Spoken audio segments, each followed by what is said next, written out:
Hey, what's going on? This is Jerry Fetta, owner, founder, and CEO of the Wealth Dynamics brand, coming at you with another Tuesday Tips. Now, today I want to talk about how to use the sacred account integrated with your estate plan to build generational wealth, right?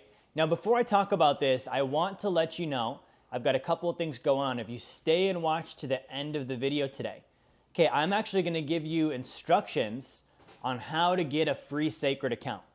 Right? Usually we charge a $500 to $1,500 education and service fee for helping clients establish their sacred accounts. And so we're actually going to do an offer today. If you watch to the end of this video today, I'm going to waive that on your next account as long as you watch to the end and follow the instructions that I'm going to give. So be sure you stay tuned throughout, and we're going to get into today's content.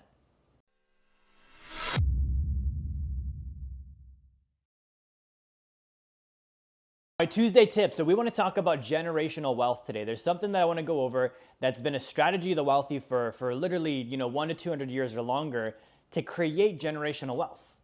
Right now, before we dive into this, what would be the purpose of generational wealth? Because sometimes, I talk with people about this and there's this mentality that I want to address, and it's kind of a negative one. It's like, why would I do that? Why would I want to give that to my kids? I'm dead anyways. What are they going to do with they need to earn their stripes.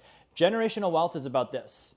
It's about the ones you love starting better than you did, picking up where you left off. And the thing is, they're going to pick up where you left off. So are you going to make them pick up on something bad, being broke, being in poverty, maybe handling a mess with your estate when you pass away? Or do you want them to pick up like at an advantage? Right? If you loved them when you're alive enough to take care of them, why would that change just because you're dead? Right? That doesn't make any sense. Why would you be like, well, because I'm not here, I don't want to provide for them. I don't want their lives to be improved. I don't want them to have abundance and prosperity anymore because I'm not here. That's the differentiating factor. So for someone that has that mindset of I don't give a crap because I'm not around anymore, that's selfish. Wealth is about more than just you. Abundance and prosperity in all areas of your life. That's not just you. You're one tiny little piece of that.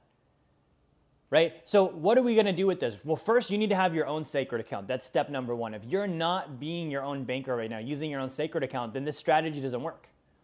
Okay? So you need to set up your own sacred account.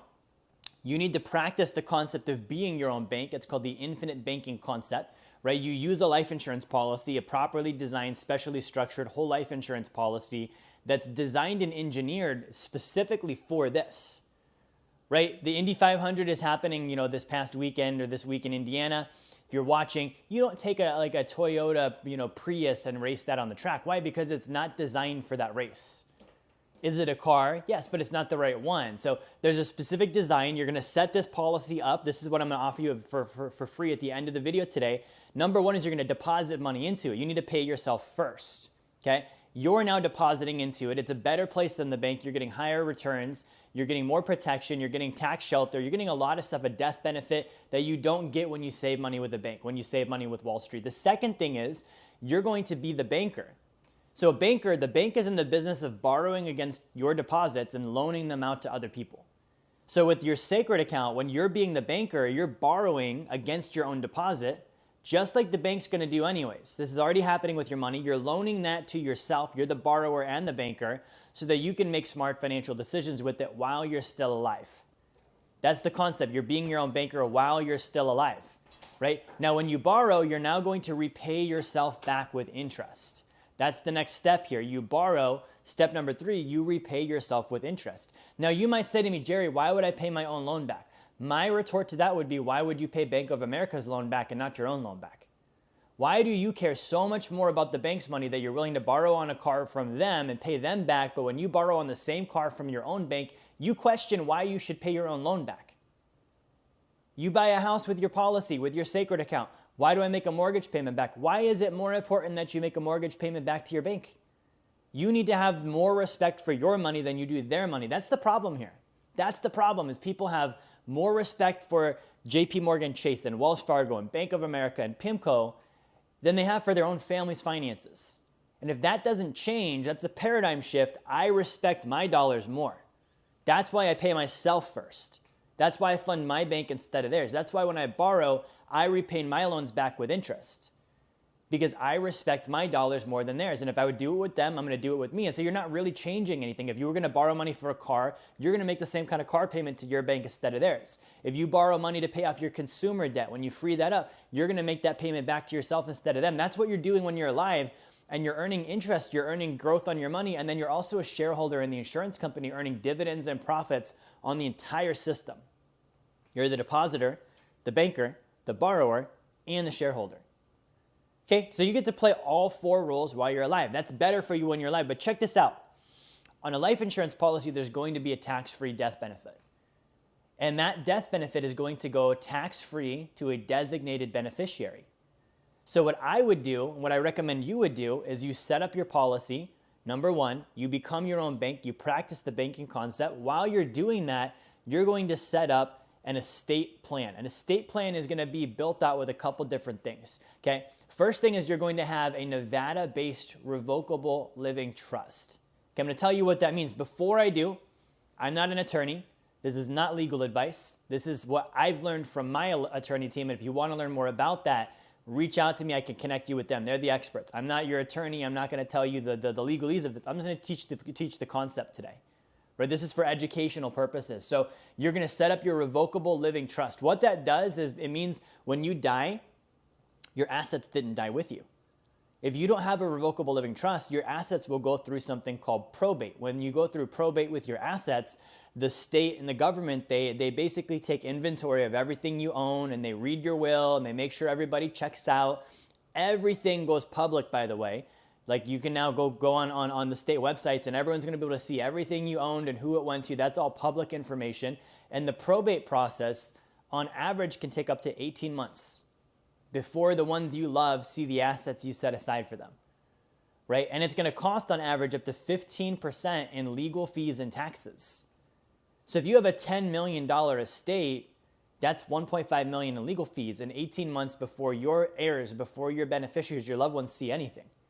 So having an estate plan with a trust, a revocable living trust, avoids that. You don't have probate. Why? Because your trust owned everything. When you died, your trust didn't. Your trust is still alive. It still owns everything. It's still there. It's not going through probate now. Okay? Now that trust is going to be protected by what's called an anonymous LLC. This is for asset protection. So you have the umbrella of the trust, which is completely private information. You've got an anonymous LLC. So if anyone tries to find out about the trust, they've got to get through that layer of protection first. Then you've got what's called a pour over will. Anything that's not covered by the trust gets handled with the will. You've got your healthcare directives. You know, if I'm ever incapacitated, what are my medical wishes? You know, if I'm, ever, let's say, not doing well mentally in that capacity, I don't want to be sent to a psychiatrist. I want that in my medical directive, that's off limits for me, right? There's certain things you care about that you would want in there. You've got your financial directives. Who keeps paying my bills if I can't? Who manages my finances if I can't? Who's my trusted advisor in life, right? These are all components of that estate plan. So that's the function of it, but check this out. You're going to name your estate plan the beneficiary of your life insurance policy. So when you pass away, your death benefits, and I say death benefits plural because you should have more than one sacred account. I'm opening up another one right now. Okay, I have a good friend of mine that he challenged me. I'm stepping up my game. He's got over 20 of these. Over 20 sacred accounts. So I'm like, okay, I need more sacred accounts. You need more sacred accounts. I want more locations for my bank, right? I want to set up as many as possible. So you're going to make the beneficiary of these your estate plan. So it's going to pay the death benefit tax-free to your estate plan. All of that money goes into the estate plan, and when it goes in the estate plan, it goes inside the trust. The trust has provisions. Provisions mean I get to say who gets that money, when they get the money, what they've got to go through before they can get it. If I want to require that they learn some education, they learn about becoming their own banker, that's a requirement. When they can't get the money, if they're, maybe not doing well physically, or they have a drug problem, or they've been in a treatment center, or they're in prison, or whatever, I can say all of these are exclusions. Okay, an example of this, the coolest one I ever heard, a dad set up one of these trusts for his son, and so his rule was, I'll give you $1 if you earn $1. So for every dollar you earn in your lifetime, the trust will match it by giving you one. And so now his son is incentivized to not be a trust fund baby. I've got to go produce. There might be $10 million in there. For me to get the full $10 million, I've actually got to go earn $10 million. And if I don't have that. I can also make it a dynasty trust that lasts for 3-4 generations in a row. Okay, so these are all things that I can do with the trust, but the beneficiary is the trust. There's control over who gets the money and when. And this is where you're going to use the Rockefeller principle. Okay, Rockefeller Family Trust, in order to take money out of Rockefeller Family Trust, a beneficiary has to have a sacred account on their own life. And the trust must be named the beneficiary of that sacred account. So check this out. Let's rewind to the beginning. I set up my sacred account. I'm being my own bank. I make my trust. I set the trust up as the beneficiary of my sacred account. I make one of the rules for my whoever is going to withdraw money out of this trust to withdraw that money. You know, they need to be earning income. They need to do this. They need to do that. And they have to have their own sacred account. And the trust needs to be the beneficiary of that sacred account. Why? Because I want them to learn to become their own banker. And when they pass away, I want my trust to get a tax-free repayment so that the next generation lives on. And this is why we do a dynasty trust. My kids, my grandkids, their grandkids, that's the mindset here. It's not just me this lifetime. It's 3 or 4 lifetimes down the road. Okay, so every time someone takes, they're giving back. When they pass away, that life insurance policy that they took out in their own life repays the trust tax-free, and it continues to recycle over and over and over and over. Okay, what I love about this concept is that it's not new. Right? Life insurance has been a tool for the wealthy for over 200 years. You know, we've been using this in our country. It's been, you know, one of the driving forces behind, you know, Walmart, Disneyland, JCPenney, like presidents, politicians, Pampered Chef, universities, right? So if you're watching this video, this is a strategy you should be looking at. These steps I talked about today, here's the long-term play of this, right? Now, we're going to wrap up on this note. You know, if you're watching to the end, I did say I would give you a free sacred account. So here's what I want you to do, right? I want you to go to sacredaccount.com/masterclass. Okay, sacredaccount.com/masterclass.